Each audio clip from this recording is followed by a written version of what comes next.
But Diane, since we're talking about this topic of reality and truth and trust and so on, we thought we might run through a few of the headlines that appeared in the mainstream press over the last few days and just see what we think of them. So take it away. Yeah, thanks. I hope this will be a little bit of dark humor as well, but I think it exposes really well exactly what happens. This was from this first one I have. It's from the iPaper, and it was just a photo that I took when I saw this in the supermarkets over the weekend. You see in the smaller corner a very important point, which is that the UK could run out of drinking water in 10 years without new reservoirs. However, the bigger story is that the BBC is letting off the over 75s who fail to pay their TV license fee. So that's how I'm going to start off with this. If we go on to what I've been seeing on social media over the weekend, because I watch what sort of these so-called local papers, but they're not really local because they're all owned by the same big companies. Because we had some nice weather, apparently, in some parts of England over the weekend. I'm in the north, so maybe it was warmer down south. I'm not sure. But we were told because of this that households in England were told to keep their doors shut on Friday and Saturday. Households in England were also urged to put sheets on their windows on Saturday. So, Brian, Ben, did you put sheets on your windows? And if not, how are you still alive? I'm Mike, by the way, just to remind you. Oh, sorry, it's Monday. Right. No, I didn't put any sheets up. Did you put any sheets up? Well, I never leave my basement when I'm not at the column. So that'd be your mother's basement, would it? No comment. Look, my question, Diane, is what temperature is required in order to require us to put sheets in our windows? And I'm presuming that the sheets are supposed to somehow block out the radiation, which is causing the warmth in the room. Or the sun that they're supposedly trying to block out. I don't know. Maybe that's what it is. But the next one kind of maybe gives us some clues. Because the UK households are now, this is from Birmingham Live, Leeds Live, all of the so-called lives that we see, it's probably Plymouth Live as well. UK households were warned to not dry clothes or towels in the garden. It says that experts, whoever those are, warn against drying clothes outside due to health reasons because drying clothes outdoors could expose you and your family to certain elements that aren't in your laundry. So, Mike, what do you think those elements are? I don't know. I don't know. Are they falling out of the sky or something? Yeah, just chemtrails again, is it? It must be. I mean, this is quite incredible. What planet are these people on?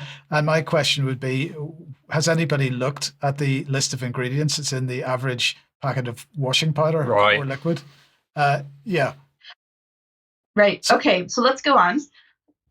This one is going back a bit to April, but it was circulating on Facebook over the weekend.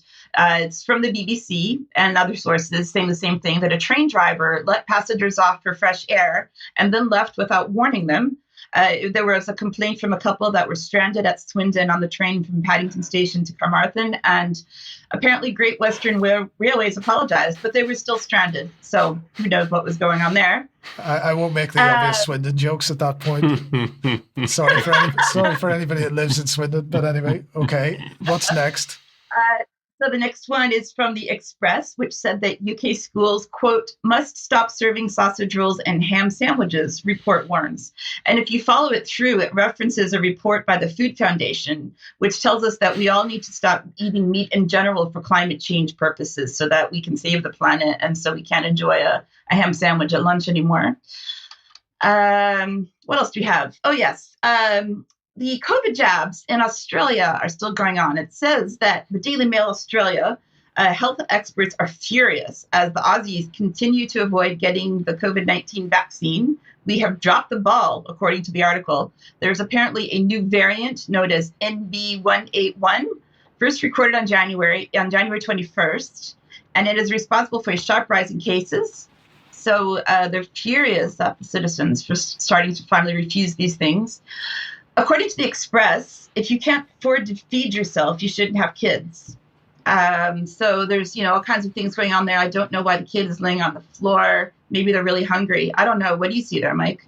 I don't know, but what I'm going to say about that is, what I'm going to say about all of this is, this is the kind of trash that people are being bombarded with at the moment, and is it any wonder that people are destabilized and feeling that the world is complete chaos.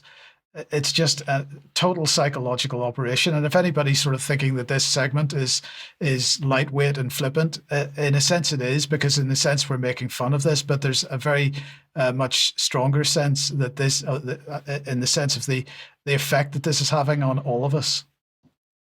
Yeah, and I have just a little bit more to finish up with, including some of my own things. So this was published in the Telegraph on the 30th of May.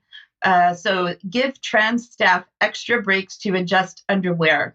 This is an LGBT group within the University Hospitals Sussex NHS Trust. It says people need pauses for relief to deal with chest binders and tucking, but this has been dropped following the Supreme Court ruling. So why this came out on the Telegraph after it's been abandoned is an interesting question. And just a couple of photos I saw when I was out by myself over the weekend. This was at a train station up here in the north of England. Queer Cumbria, speak your truth. Trans joy is real and pure. So, of course, remember June is Pride Month, so we're going to see even more of this than we already do. In a pub in the northeast of England, they're talking about safe spaces. So if you feel really upset, you need to go somewhere you can be safe in a pub. And right next door to that pub, in an abandoned shop window, I took this photo, and it says, "Are you a communist? Then get organized." So, are you a communist, or are you afraid? Are you trans? What are you? I don't know, but I can see why everyone is feeling really confused right now. Yes, maybe Full Fact can get onto each one of those mainstream news headlines and tell us whether they're true or not. We'll talk about more about this in extra, I have no doubt. Well, look, let's move on.